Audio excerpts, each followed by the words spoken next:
Welcome to another living in Thailand video. This one's more the living side of living in Thailand. I'm a teacher, as you can see. One of my classrooms.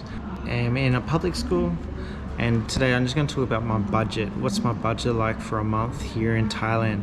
Am I living like a king, or am I doing okay? What's it like to live on a Thailand teaching budget? Now, I can't tell you exactly what I'm getting paid, but if you look online, and I'm working in a government high school, I'm not working in a international school or anything private. It's a government high school teacher, native government high school teacher. If you look online, you can probably find out roughly what I'm earning. I'm struggling to get some videos out, working hard at the moment. It's not many public holidays this semester, so it's a bit hard. I've got some ideas coming up, some weekends coming, so I'll do a living here in Thailand budget.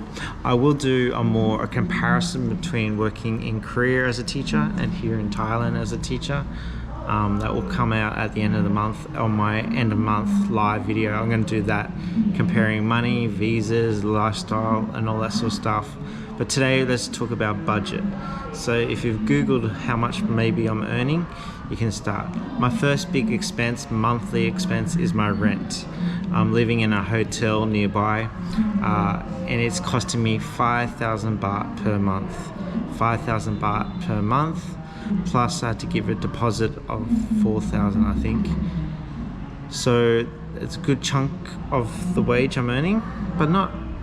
And the hotel I'm at, it's in a good location. I love the location. Some of the other teachers are paying the same amount for much newer hotels, but for me, I think I could, because it was my first hotel. I'm still very new to living in Thailand and what's everything worth, especially with accommodation.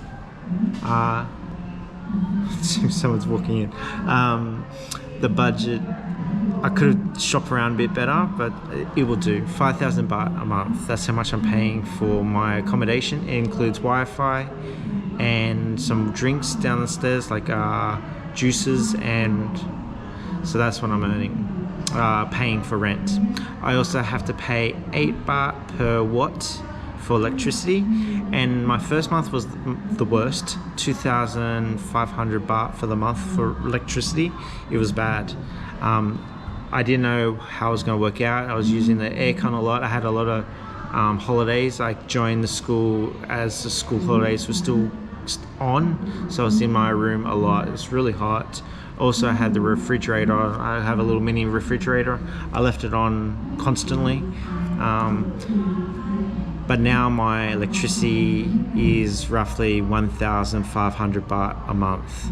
So 5,000 for the rent, 1,500 baht for the electricity, and then I pay another fixed rate of 120 baht for my water fixed rate. So that's how much the living cost. That includes Wi-Fi, and yeah, it's a good location. So that's about 6,500 that I spend on living in my hotel.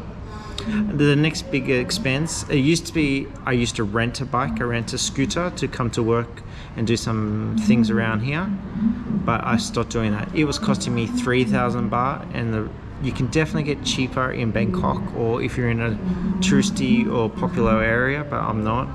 And I was just renting, and I rented it for like 3-4 months, and it was costing me 3,000 baht a month. You can get cheaper for sure in Bangkok, but that's how much I was paying. I stopped doing that. There is some transport I can take to get to and from school, and I sort of done everything I wanted to do with the bike around this area. So I handed that in, and that's saving me 3,000 baht a month.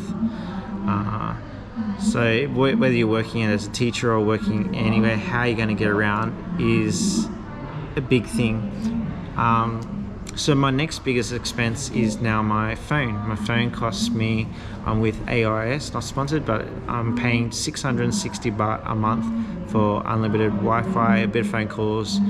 I was paying 880. I'll put a little screenshot of the options for 6 megabytes per second, but now I'm paying 660 baht for 4 megabytes per second, and it does the job. I do a lot of watching sport online, American sport, Australian sport, Netflix, and actually the Wi-Fi is usually better than what here at school. I still use my data rather than the school Wi-Fi. It's just more reliable.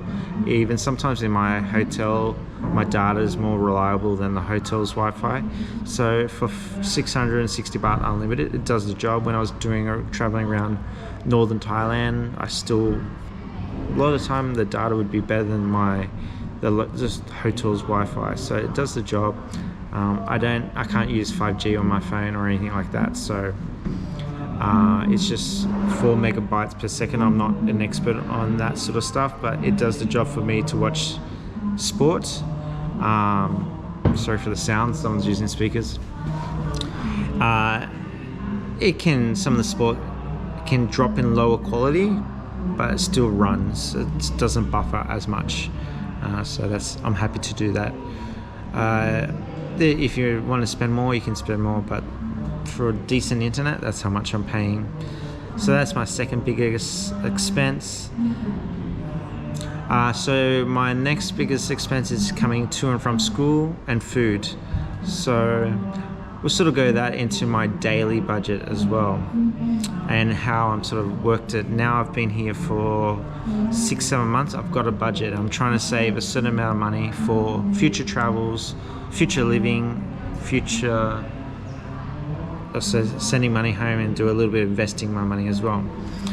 So let's go my daily budget. My daily budget is, I start off with spending 6 baht to come to school. My transport to come to school, I catch a little blue bus, the same bus the students catch, and it costs 6 baht. Very cheap, yeah, very cheap. 2 kilometer bus ride it is, takes 10 minutes, and it's constant, 6 baht. So that's my first cost. And as I said with the hotel, I get juices from them, so I don't buy any drinks throughout the day. And also my school, my staff room, we have coffee, so I don't buy any coffee. So my next expense throughout the day is my lunch. My lunch is the same lunch as the kids are eating. It costs me 30 baht, and I get a big portion of rice, some minced meat like pad krapao meat, and another 2 options, basically 2 options and rice and an egg, 30 baht. So my lunch is 30 baht. And it fills me, it's enough. Sometimes I'm cheeky and I get an ice cream for 15 baht. It's getting louder. Hopefully you can hear me okay. If you don't, I'll talk about teaching in Thailand before, but we all use speakers. We have 40 to 43 kids in a class. Some classes 28, so using a speaker is normal, but that's very loud. Okay, let's keep going. And then my next expense is to go home from school, 6 baht. 6 baht to go home from school. So between waking up and going home from school, I spend 30 baht on food and 12 baht on transport, so 42 bahts. Yeah, so not too bad so far, yeah? And then I wanted to stay under 100 baht, but I never do for the day. So the next is I go buy dinner. And dinner, if I stay under 100 baht, I could spend 58 baht, but I never do. I sort of spend just over that. So 110 baht, 120 baht. This is Monday to Friday. Monday to Friday, let's say my budget is, oh my God, so 120 baht. So if you looked up how much I'll probably be earning, it's a good budget, very good budget actually. Now on the weekends, I spend more money, especially if I leave. To go to Bangkok from my town, it costs me 100 baht each way. To get to Ekamai or Mo Chit, costs me 100 baht. And then, depends what I do on the weekend. If I go traveling or do something, it's depends, yeah. So 100 baht to go to Bangkok, 100 baht come back, and I do that 2 times a month at least.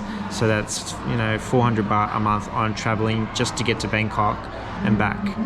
All right, I'll take you to dinner and show you what I can get for 50 to 70 baht my dinner, and that will get me between the 100 baht and 120 baht for my daily budget.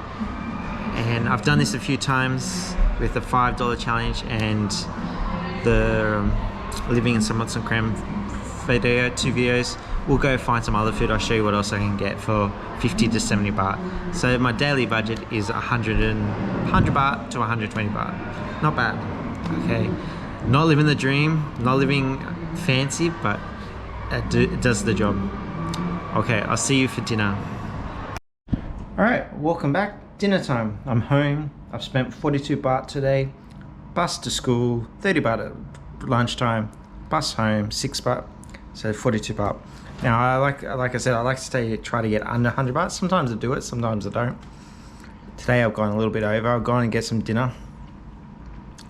And then this is Monday to Friday. Weekends I spend a bit more, but if I stay close to this budget, Monday to Friday, it gives me a lot of play money for the weekends. Plenty of play money. So what did I get? I got some salad, tomato, egg, carrot, lettuce, corn, some seeds. 30 baht. They just weigh it and then they give you a price, 30 baht. And then I got some dressing. I bought dressing from the supermarket, balsamic and Thousand Island. I just add that to it. And then I might also add some chicken. I've had one bite, but I got 2 of these chicken sticks. The salad was 30 baht, chicken sticks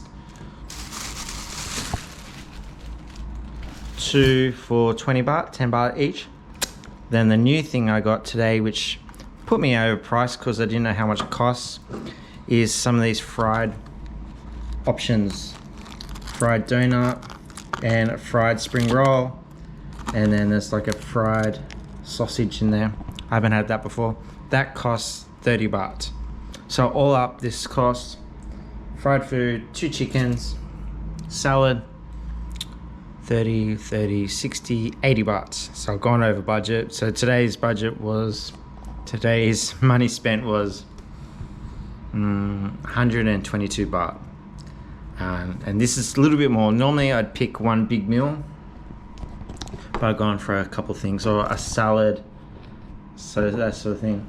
So yeah, that's how much I've been aiming. If I stick around that price, 100 baht to 120 baht, it gives me a lot of play money for weekends. It gives me the chance to save money for future trips. I might be going to Chonburi or Chonburi this weekend, just to make a video, see a football game.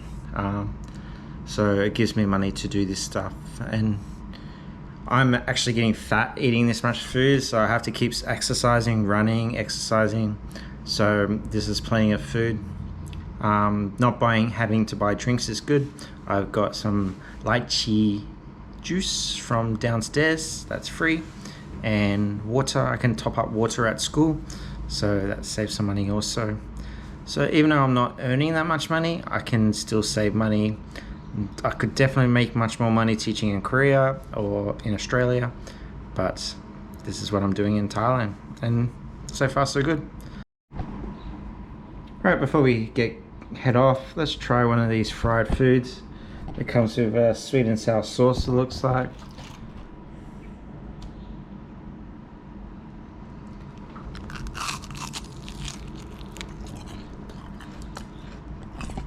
Not healthy, but delicious. And have a bite of the chicken. I might put the chicken into my salad. You can taste the barbecue flavor straight away from the barbecue. Good food. I love the food. Very affordable. If you eat the Thai food, the Thai street food, you can eat really cheap. There's not many pizza joints around here, which is good, so I don't spend money on pizza. There's a KFC in the area. I don't spend money on KFC. I don't really like the KFC here in Thailand, so that's good. So there's not much Western food for me to try, but that's where your budget can get blown out if you start only eat Western food. So I recommend eat the Thai food like the Thais do. It's delicious. All right, okay, I'm gonna see you guys next time, I think in Chonburi. I'll see you then. At the end of the month, I'm going to do, if you're interested in teaching and this sort of lifestyle, teaching in Thailand compared to teaching in Korea. All right, I'll see you then.